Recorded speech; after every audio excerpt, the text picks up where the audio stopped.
여러분이 아시겠지만 요한계시록은 이렇게 시간의 연대별로 이렇게 쭉 정리하기가 만만치 않은 책입니다.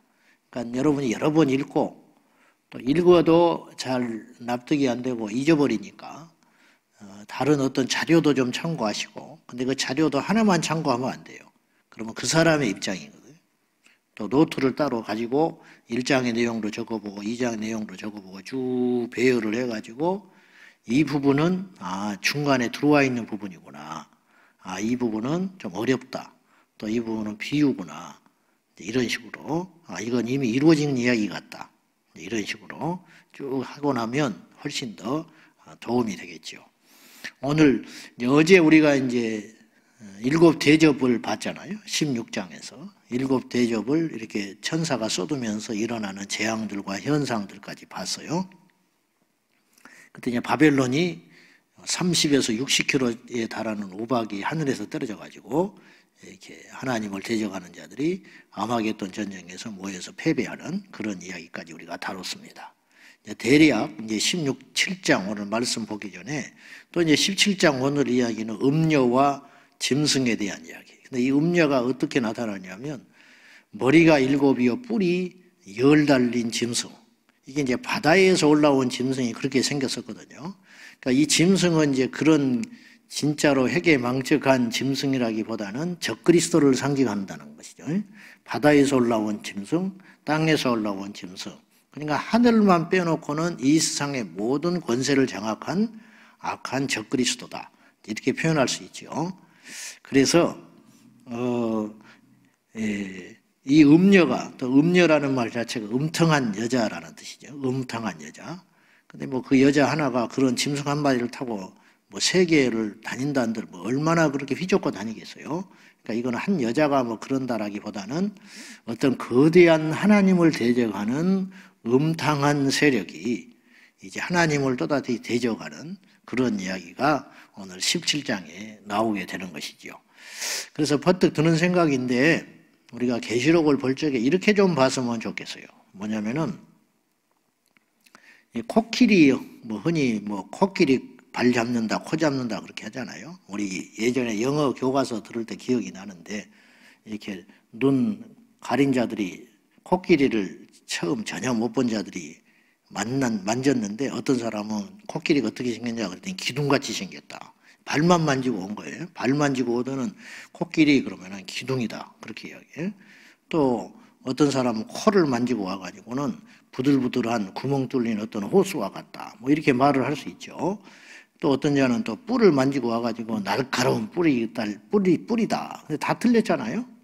근데 그렇듯이 이렇게 계시록을 봐서는 안 되고, 이 전체를 보는데 이 코끼리가 또 이제 그렇게 생겼다, 전체를 봐서 그것도 50%밖에 모르는 거예요. 근데 코끼리가 코가 달리고 덩치가 크고 뭐 그렇게 두꺼운 가죽을 입고 그렇다면 뭐냐?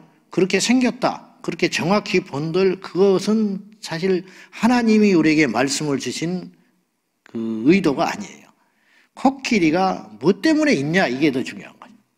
정말로 참 지식을 알려면 코끼리가 무엇 때문에 있느냐.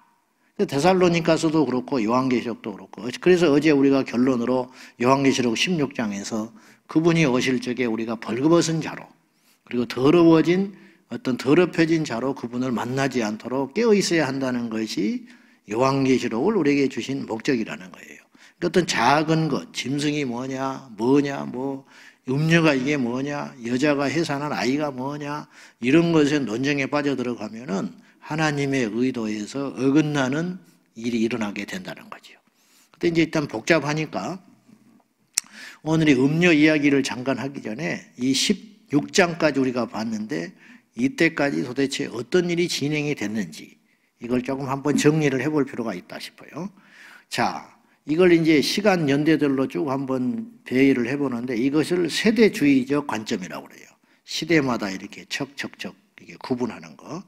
이제 이게 미국에서는 굉장히 유행이 되었고, 미국의 그런 신학의 영향을 받은 한국에 온 선교사님들이 이런 공부를 많이 안 가르쳤겠습니까? 일제시대에. 더군다나 일제시대 같은 데는 암울한 때였잖아요, 우리나라가. 여러분, 이게 전쟁에 휘말린다든지 먹고 살기가 힘들어진다든지 세상이 피폐되면요, 인간은 자기도 모르게 종말적이 돼버립니다. 그냥 망해버리면 좋겠다. 그냥 확 그냥 뭐 전쟁이나 나버리면 좋겠네. 뭐 이런 생각을 하기 때문에 가뜩이나 이렇게 종말적 사고로 막 들어가요. 그걸 비집고 들어온 집단들이 사이비가 또 그런 것들을 이용을 했어요. 역사 속에서. 그러다 보니까 우리나라는 이제 옛날부터 이 종말론적 신앙이 강해질 수밖에 없었던 것이죠. 선교사들이 들어왔을 때 우리나라가 일제의 압박을 받고 있었기 때문에, 교회가 핍박을 받고 있었기 때문에 그것에서 출발을 했고, 그 선교사님들이 세대주의적 관점으로 많이 가르쳤어요. 그러다 보니까 이제 아무래도 미래에 대한 예측을 섣불리 하는 자들이 막 일어나게 됐겠죠. 그래서 뭐 적그리스도다, 저것이 뭐다, 막 고추님이 오신다, 이렇게 함으로 신앙이 좋은데 강해지긴 했는데 오류들도 있을 수 있었다 하는 걸 인정하면서 세대주의적 관점과 의미적 관점으로 동시에 성경을 보는 눈이 필요하다. 저는 개인적으로 그렇게 생각합니다. 그래서 이제 적그리스도가 출현을 하는데, 적그리스도가 사단이 에덴 동산에 출현했을 때 막 괴물처럼 나타났으면 아담과 하와가 그렇게 넘어가지를 않죠. 그럴듯한 모습으로 친절하게 그럴듯한 논리로 나타났기 때문에 넘어가듯이, 장차 나타날 사탄의 세력을 입은 힘을 받은 적그리스도들은 아마 그럴듯하게 평화를 사칭하여 나타날 공산이 크다, 이렇게 봐요. 그래서 세계의 구세주로 이 전염병을 퇴치한다든지, 세상의 어지러운 어떤 경제 난국을 이제 해결해 준다든지, 전쟁에 위급한 그런 상황 속에서 뭐 3차 대전을 막는다든지, 그런 히어로로 그럴듯하게 아주 멀쩡하게 생겨가지고 좋은 배경을 가지고 나타날 공산이 크다. 역사 속에서 적그리스도는 뭐 교황이 한때 적그리스도다, 그런 말도 있었고, 아직도 후보군에 있어요. 교황은 아직도 적그리스도가 후보군에 있고, 뭐 유럽연합의 수장이 적그리스도가 된다, 뭐 이런 말도 있고, 여러 가지, 심지어는 요새는 뭐 트럼프까지 적그리스도라고 생각하는 사람도 있으니까 함부로 예단하지는 않지만, 한 가지 분명한 것은 사람들을 미혹해야 하기 때문에 그렇게 처음부터 폭력적이고 위압적인 모습으로 나타나야 될 공산은 아니다. 그러니까 김정은이 같은 이는 죽었다 깨도 적그리스도가 될 가능성은 없다, 그렇게 봐요. 그가 가진 힘과 배경으로 겨우 북한에서나 힘쓰고 있지. 무슨 말인지 아시겠죠? 우리나라 앞으로 장차 나타날 대통령도 적그리스도가 될 가능성은 부족하지요. 왜냐하면 우리나라가 기반이 약하기 때문에 세계를 통치할 만한 역량이 갖기는 어렵지 않겠는가. 예를 들면 그렇다는 거죠.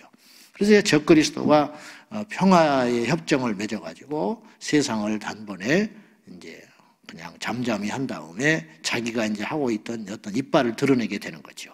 그게 뭘 하고 싶어 하냐면, 성경의 데살로니가서도 그렇고 예수님도 그랬고 다니엘서도 그렇고 3번 나오는 이야기가 뭐냐면, 멸망에 가증한 것이 거룩한 것에 서는 때가 온다 그랬어요. 이거는 성전에 세워질 우상을 의미합니다. 그러려면 무슨 전제 조건이 있어야 되냐면 성전이 나타나야 되는 거예요.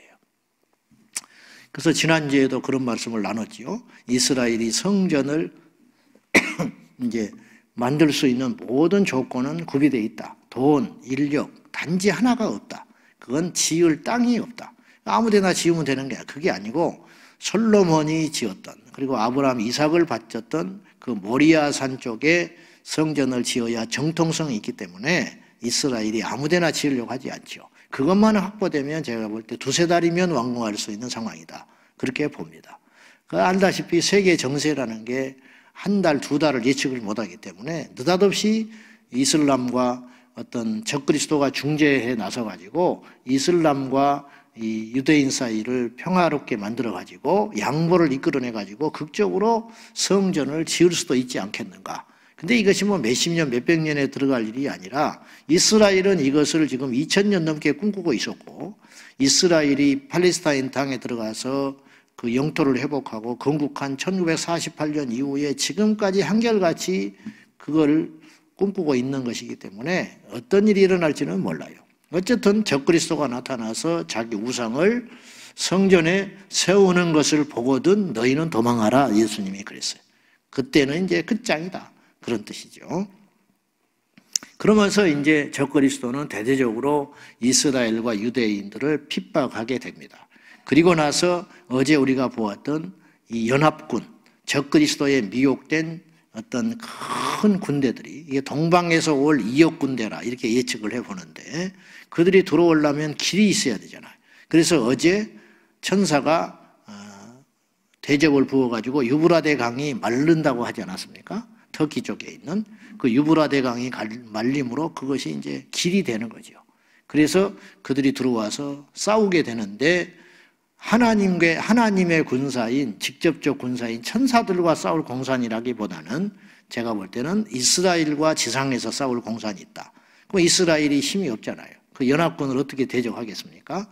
이것에서 이제 시간을 벌고 버티려면은 천혜의 요새가 필요합니다.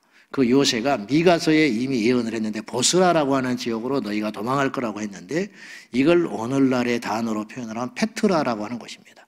페트라는 천혜의 요새로 이미 검증이 됐습니다. 그 페트라가 어떻게, 저는 안 가봤지만 이렇게 생겼대요. 나중에 좋은 날 오면 우리 성기순례 한번 갑시다. 지금 할 말은 아닌데. 호리병처럼 구조가 되어 있다는 거예요. 호리병. 그래서 이 들어가는 관문이 겨우 2~3명이 들어갈 수 있는 천혜의 계곡이 한 2km가 펼쳐지고, 그 안에 들어가면 이렇게 넓은 평야가 있다는 거예요. 그러니까 거기서만 막아서면 어느 정도 막아설 수 있다는 거예요. 그것이 페트라라고 하는 것인데, 이스라엘 유대인들이 그쪽으로 도망하여 이제 싸움을 준비하게 되고 이렇게 하게 되는데, 아마겟돈 전쟁 우리 결과를 이미 아는 거죠. 이제 하나님께서 심판하셔서 우박을 내리고 해가지고 해볼 수가 있겠습니까? 감히 하나님 앞에. 그래서 이제 이들이 패배하게 되는 거죠. 그러면 이제 적그리스도가 가만히 있지를 않고 예루살렘을 또 건드려요. 예루살렘을 침공한다. 이건 스가랴서 12장에 나와 있는 이야기예요. 그러니까 성경은 스가랴서, 다니엘서, 그리고 예수님의 마태복음 24장, 요한계시록까지 여러 가지로 망라를 해가지고 보는 것이 참 좋은데, 이 작업을 온전히 해낸다는 것이 쉽지 않다는 거예요. 그러니까 어떤 목사님들이 뭐 이야기를 해도 그건 한 부분이고, 그분이 갖고 있는 계시록에 대한, 미래에 대한 영적 지식이지 그것이 100% 맞다 그렇게 말하기 어려운 거예요. 그건 제가 첫 시간에 이야기를 했어요. 그리고 그런 것들을 제가 보니까 다른 성경은 몰라도 요한계시록은 첫째는 미래에 대한 이야기고, 두 번째는 비유와 상징에 대한 이야기가 얽혀 있기 때문에 함부로 이것이다 그렇게 말하는 것 자체가 굉장히 위험하다는 것을 제가 지금도 직감을 해요. 그러니까 여러분들이 그런 지나치는 확신이 있는 설교나 강해는 조금 경계를 하는 것이 좋겠다 그렇게 싶습니다. 그래서 그런 것들이 이제 틀려지고 오류로 밝혀지는 일이 많이 생길 적에 대부분의 경우는 인정을 하면 좋은데 인정하질 않아요. 이 설교자들이 자존심이 있고 자기가 또 지금까지 쌓아온 것이 있기 때문에, 신학자도 그렇고 그건 내가 이해할 수 있어요. 그러면 이제 그걸 인정하지 않고, 오류를 인정하지 않고 계속 고집을 피우고 밀고 나가면 어떤 일이 교만이고, 그래서 이게 이제 이단이 되는 거죠. 그냥 그렇게 할 위험성은 가질 필요가 없다 이렇게 봐요. 그리고 이제 예루살렘과 대비되는 사단의 도시가 뭐냐면 바벨론입니다. 예루살렘과 대비되는 바벨론. 그래서 하나님은 바벨론을 심판하고 이 적그리스도 마귀는 예루살렘을 공격하게 되는 거죠. 이제 이런 일들이 일어나게 된다. 그래서 이제 어제 우리가 아마겟돈 전쟁과 더불어서 바벨론 제국이 무너지는 것을 어제 16장까지 본 거예요. 이 바벨론 제국이 무너지는 이야기는 또 18장에 가서 또 나와요. 완전 파괴되는 이야기. 그 이야기는 다시 그때 가서 해보기로 하고, 그리고 마침내 19장에 그리스도께서 재림하게 되시죠. 진실과 충성이라고 하는 그걸 가지고 주님이 오셔서 이 시대를 이제 심판하시고, 그 다음에 이제 그 천년왕국이 시작이 되고, 백보자 심판과 더불어서 새하늘과 새 땅으로 완전히 갈라지는 마지막 이제 미래가 기다리고 있는 것이 되겠습니다. 자, 오늘 17장 말씀 잠깐 우리가 보겠습니다. 이 짐승을 탄 음녀의 모습이 이제 이렇게 생겼죠. 한번 봐요. 3절 봅니다. 3절. 이 음녀에 대한 심판을 요한에게 보여주신 것인데, 3절 시작. 곧 성령으로 나를 데리고 광야로 가니라. 내가 보니 여자가 붉은 빛 짐승을 탔는데, 그 짐승의 몸에 하나님을 모독하는 이름들이 가득하고 7 머리와 10 뿔이 있으며, 계시록 13장에서 올라온 짐승의 모습과 같습니다. 7머리 10뿔, 그중에 머리 하나가 상하였는데 기적적으로 고쳐짐으로 사람들이 놀래고 그것들을 또 미혹한다 그랬잖아요. 그러니까 또 땅에서 올라온 짐승이 바다에서 먼저 올라온 7머리와 10뿔 가진 이 짐승의 형태를 만들어 가지고 우상 숭배를 강요하는데, 사람들이 있을 적에 그 우상으로 만들어 깎아놓은 그것에게 생명을 불어넣어 가지고 말을 하게 한다. 그리고 막 하늘에서 불을 내린다. 그러니 뭐 누가 거기에 안 넘어갈 재간이 있겠냐. 말씀에 서 있지 않으면 다 넘어간다는 거예요. 이런 건 예측된 일이다. 적그리스도, 마귀는 이런 능력까지도 있다. 그러나 그건 하나님이 어디까지나 부여한 일이다. 이렇게 말씀에 딱 서 있지 않으면 여기에 그리스도다, 저기에 그리스도다. 예수님 마태복음 24장에 말한 것처럼 여기 있다 해도 저기 있다 해도 너희들은 미혹되지 말거라. 그렇게 말씀하셨음에도 불구하고 그걸 깜빡 잊어버리고 나타난 현상으로 말미암아 또다시 수없는 사람들이 미혹해가지고 아마겟돈 전쟁에 모여들어가지고 이제 주님을 대적하는 그런 어리석은 일이 또 생기게 되는 것이죠. 이 전쟁은 곡과 마곡의 전쟁으로 천년왕국 후에 또 한 번의 큰 홍역을 치르게 돼 있어요. 이게 이제 두 전쟁이 우리 역사 앞에 남아있는 것이죠. 자, 그래서 이제 모습이 이와 같았고, 이 음녀가 그 짐승을 타고 이제 등장을 했는데, 요한이 놀라지요. 놀라는데, 여기서 이제 우리가 그러면 이건 도대체 뭘 말하는 것이냐. 아까 코끼리 이야기를 제가 했어요. 그러니까 뭐 머리가 7이다. 막 거기에 꽂혀가지고 그렇게 하지 말고, 이게 하나님 편이에요? 마귀 편이에요? 그것도 모르겠습니까? 이건 하나님을 대적하는 편에 서 있는 거잖아요. 음녀나 짐승이나 그 다음에 용이나 뱀이나 사탄이나 다 하나님, 바벨론이나 아마겟돈 전쟁에 참여한 자들이나, 그리고 거대한 어떤 재앙과 심판 속에서도 하나님을 앞에 회개하고 믿으려고 하지 않고 오히려 원망하고 막 대적하는 자들이 있었다고 그러잖아요. 여기까지 오도록 수많은 인류는 이미 살상을 했어요. 재앙으로 인해 가지고 기후와 지진과 갖가지 재앙으로 수많은 인류가 살상을 했고, 남아있는 인류가 고생을 이렇게 하는데도 불구하고 깨어있는 소수와 유대인들 외에는 하나님을 대적하고 원망한다, 이런 말이죠. 아직 주님이 재림하지 않았기 때문에 휴거가 된 상태는 아니에요. 그러니까 믿는 자들이 뭐 순교를 했다든지 사고로 죽는다든지 이제 이런 일이 이미 있었고, 또 믿는 자들 중에 깨어서 살아있는 자들이 끝까지 신앙을 견지하면서 짐승의 표를 받지도 않고 마귀의 유혹에 넘어가지 않는 사람들이 있고, 또 14만 4천이 열심히 복음을 전하고 막 그런 일이 일어나고, 막 이런 양대 어떤 싸움들이 지속적으로 일어나는 중에 음녀가 나타나고 짐승이 나타나고 막 적그리스도가 나타나고 막 이런 일들이 막 계속 이제 펼쳐지게 되는데, 지금 우리 인류 역사 가운데 이렇게 복잡하고 어떤 크나큰 사건들이 이렇게 빠르게 일어난 일은 없었지만은, 제가 직감할 때 그건 왜 그러냐면 과학의 발달이 미진했기 때문인데, 이제부터는 그런 일들이 가속적으로 일어날 공산이 크다. 그래서 조심스럽게 볼 때 우리 세대에 그리스도께서 오실 수도 있다라는 말도 결코 낭설일 수 없다라는 것이죠. 그러니까 모든 배경들이 이렇게 빨라지고, 그래서 다니엘서에 말씀하신 것처럼 두 가지를 이야기했는데, 마지막 때가 되면 지식이 팽창한다 그랬어요. 지식이 많아지고, 또 하나는 사람들의 왕래가 빨라진다고 말을 했어요. 여러분, 이런 이야기들은요 엄청난 이야기입니다. 노스트라다무스가 뭐 예언을 몇 번 해가지고 뭐 어쨌다 저쨌다 맞았다고 막 깜짝깜짝 놀라는데, 그런 정도는 예언도 아니에요. 다니엘의 예언은 엄청난 예언을 한 것입니다. 지식이 빨라지고 속도가 빨라지는, 왕래가 빨라지는 그런 일이, 그런 이야기를 도대체 어떻게 할 수 있었을까? 그는 하나님의 계시와 지혜가 아니면 그런 이야기를 쓸 수가 없는 거라는 거예요. 그런데도 성경을 부정하는 자들이 있으니 할 말이 없어요. 멸망에 가증한 것이 거룩하게 있었다. 짐승이 등장하여 표를 동원하여 사람들에게 매매를 못하게 한다. 이런 이야기들을 상징적으로만 풀 만한 이야기인가? 2000년 전에 이미 기록을 해놨는데, 이것이 지금 가시권에 들어와 있었는데, 100년 전에는 이런 말씀들이 해석이 안 됐지만은 이제 해석이 되는 거예요. 과학이 발전하면 여러분, 진화론이 더 부상하고 하나님을 더 대적하는 지식들, 그런 이야기들이 나올 것 같지요. 놀랍게도 과학이 발전하고 우주에 대한 관심들이 많아지고 열리면서 더 성경의 비밀들이 밝혀지는 아이러니들이 일어나고 있는 거예요. 그러나 이제 이것들이 이제 세상의 이 뉴스나 언론 매체를 사탄이 장악하고 있기 때문에 절대로 이런 이야기들이 진실하게 전달되지를 않아서 그렇지, 이거는 절대 틀린 이야기. UFO, 그 거짓이고요. 그 다음에 우주인이 있다는 것도 거짓이고요. 그 다음에 무슨 화석이 발견됐다. 그래가지고 뭐 이것이 뭐 3만 년, 뭐 10억 년 전에 뭐네, 이런 이야기들 나오잖아요, 뉴스에. 그러면 댓글에 뭐라 그런지 나오지 아세요? 기독교는 끝났다, 막 이런 이야기가 나와요. 니네들 역사는 성경에 6,000년이라고 그러는데 이런 허무맹랑한 이야기를 해가지고 아직도 믿고 있는 사람이 있냐, 이렇게 이야기를 하는데, 내가 이 질문을 하고 싶어. 그것이 이제 그 조사하는 방법이 있는데 과연 그 말을 어떻게 신뢰합니까?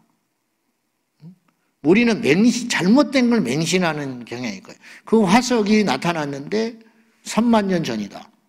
그러면 3만 년 전에 인류가 없었다, 성경에는. 그러니까 뭐 성경이 와르르 무너지는 것이죠. 그러면 내가 묻고 싶어. 그때 살아봤어, 네가? 3만 년 전에 있어봤어? 이게 무식한 소리인데. 그래서 이것이 이제 그 연구하는 방법에 스스로 이것도 자기들이 자인했어요. 틀렸다고. 그래서 어떤 학자가 이걸 실험을 해봤어, 실제로. 그건 뭐냐면 미리 말을 하지 않고 발견된 그 뼈다귀하고 땅속에서 발견된 뼈다귀, 이게 몇 년 전인지를 몰라. 100년 전인지 2000년 전인지 3000년 전인지 어떻게 알겠어요? 안 그래요? 그것이 여러 환경에 따라서 깨끗하게 보존된 것도 있고 100년밖에 안 됐지만 바싹 썩어버린 것도 있고 여러 가지가 있겠지. 그래서 그걸 가져가다 줬어.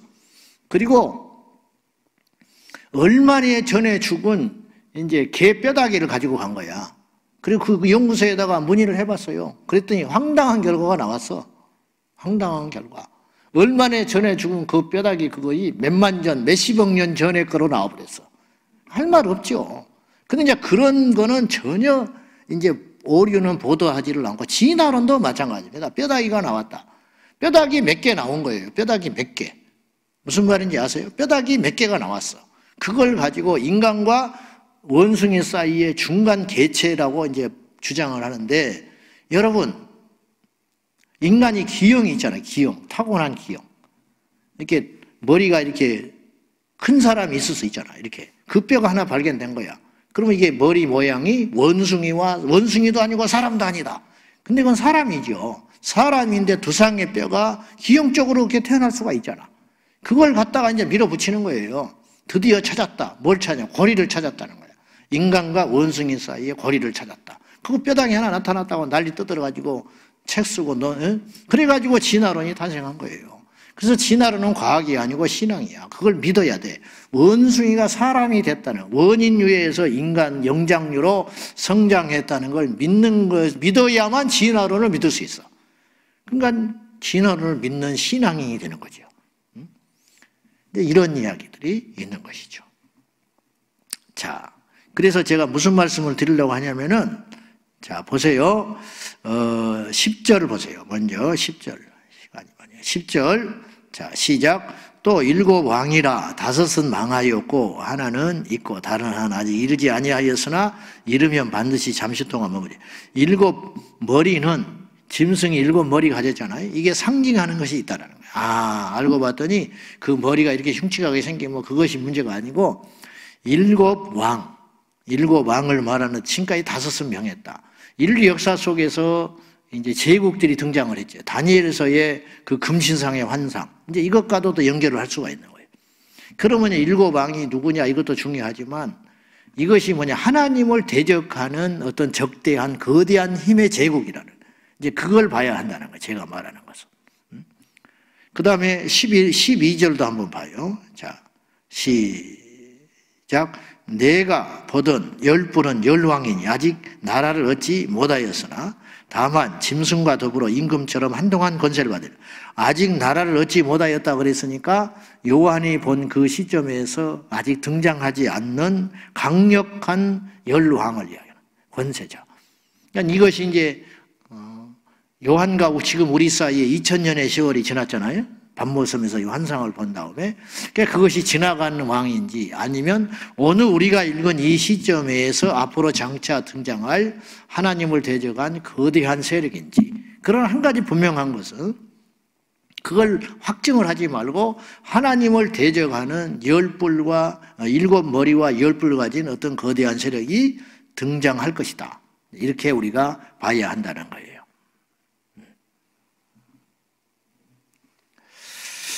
자, 14절 말씀 한번 보시겠습니다. 14절. 근데 이제 결론은 이거예요. 자, 시작.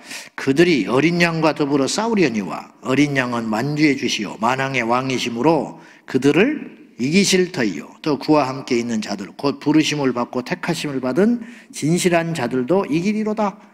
하나님께서 이 세력들을 이기신다는 거예요. 어린 양 예수께서. 왜? 그분은 만군의 왕이요 만왕의 왕이시기 때문에. 근데 그분만 이기는 게 아니라 그분을 믿는 성도도 이길 수 있다. 여러분, 믿음이 세상을 이기는 거예요. 그러니까 불안해하거나 뭐 그러면 믿는 자들이 마지막 때에만 핍박을 받는다. 물론 핍박받지요. 여러분, 핍박 받는다고 지는 게 아니에요. 할렐루야. 고난을 받는다고 지는 게 아니에요. 진정한 승리는 굴복하지 않는 거예요. 믿음으로 견디면 이기는 거예요. 끝까지 견디는 자는 구원을 얻으리라. 구원받은 자는 나중에 계시록에 보면 이기는 자가 구원받는 거예요. 그러므로 믿음으로 견디는 자가 승리자가 되는 것입니다. 그러므로 우리가 가진 믿음을 우리가 갖고 있으면 세상은 뭐 적그리스도 아니라 적그리스도 할아버지가 나타나도 어찌할 수가 없는 거예요. 예수님이 어린 양 예수께서 승리하셨고 그분을 믿고 따르는 성도들도 이 거대한 세력을 승리하고 이길 수 있다. 우리는 비록 힘도 없고 세상에 권세도 없고 지식도 한계가 있지만은 그리스도를 믿는 믿음으로 영적인 힘으로 믿음으로 말씀으로 사탄의 계계를 능히 이길 수 있다는 분명한 확신을 가지고 오늘 또 우리가 주님께서 계시록을 가르쳐 주시고 말씀을 주신 이유는 두려워하라는 의미로 주신 게 아니고 확신에 거하여 믿음으로 승리하라고 우리 주님이 주신 것이므로 우리를 부르실 때는 이미 목적이 있는 것이고 주님이 우리를 택하여 부르실 때는 이미 힘도 주신 것이고 시험도 피할 수 있고 이길 수 있는 능력도 주셨다는 걸 믿으셔서 두려워하지 말고 우리가 더 기도하고 말씀으로 무장하고 예배하여 복음 전하여 이 마지막 때에 승리하는 진정한 이기는 자가 될 수 있기를 예수님의 이름으로 축원합니다. 할렐루야. 기도하겠습니다. 새벽에 많이 나와서 기도해야 됩니다. 한번 이렇게 출렁거리면 주저앉는 경향이 있는데, 그리고 새벽에 이왕 나온 거 여러분들 바쁘시잖아요. 기도할 기회가 많지 않고 그러니까 나오셔서 부르짖어 기도를 하셔야 돼요. 아시죠? 새벽은 묵상하는 게 아니에요. 묵상은 집에 가서 골방에 가서 하는 거야. 성전에 와서는 부르짖는 거예요. 지금 우리가 언제 부르짖어 기도를 하겠어? 그러니까 이때 우리가 부르짖어서 영력을 키워놔야 됩니다. 영적 체력을 길러놔야 돼요. 아멘. 그래서 새벽에 이왕 나오셨으니까 하나님께 부르짖어 간절하게 기도해야 할 것입니다. 이 시간에 기도할 적에 하나님, 이 시대를 볼 수 있는 영적인 눈을 주십시오.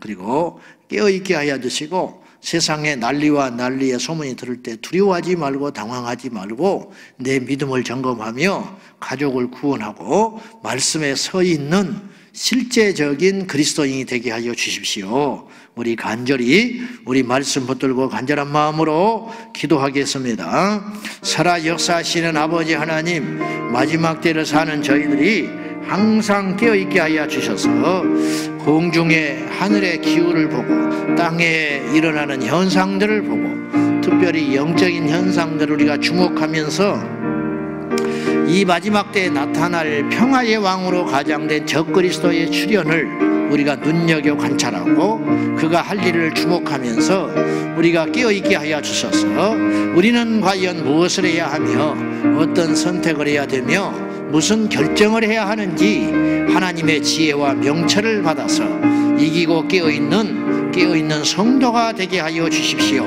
주여, 말씀으로 무장하게 하시고 기도로 무장하게 하시고 성령으로 무장하게 하여 주셔서 거룩으로 무장하게 하여 주셔서 이 마지막 때를 이기는 지혜롭고 능한 성도들 되게 하여 주시옵소서.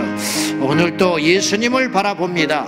어린 양으로 오시사 세상의 모든 군왕들과 적그리스도와 어둠의 세력들과 바벨론 제국들을 무너뜨리를 하나님의 위대한 승리를 보게 하시고 우리도 그 승리에 참여하는 예수님의 사람들이 되게 하여 주십시오. 오늘도 죄를 이기게 하시고 오늘도 세상을 이기게 하시고 오늘도 음부의 권세를 가진 사탄을 이길 수 있도록 깨어있게 하여 주시옵소서. 하나님 아버지, 이 땅에 우리 그리스도인들이 하나님의 선택을 받아 마지막 때를 준비하고 있습니다. 말씀으로 깨어있게 하시고 기도로 능력을 얻게 하여 주시고 성령 안에서 행하여 거룩하게 하여 주셔서 날마다 깨어 이기는 자가 되게 하여 주옵소서. 이 새벽에도 부르짖어 기도할 적에 질병이 낫게 하시고 귀신이 떠나가게 하시고 확신이 생기게 하시며 죄를 이길 수 있는 믿음의 권세를 주시사 오늘도 승리하게 하여 주시고 항상 기뻐하라, 쉬지 말고 기도하라, 범사에 감사하라 하신 하나님의 뜻을 이루어드리는 저희가 되게 하여 주셔서 두려움이 떠나가게 하시고 불확실이 떠나가게 하시고 확신에 거하여 이기는 자 되게 하여 주옵소서. 예수님의 이름으로 기도 올리옵나이다. 아멘. 주여 주여 주여. 살아 역사하신 하나님 아버지, 이 아침에도 부르짖어 기도하는 성도들마다 영의 영 능력을 더하시고 믿음의 믿음을 더하시고 확신의 확신을 더하셔서 깨어 승리하게 하여 주옵소서.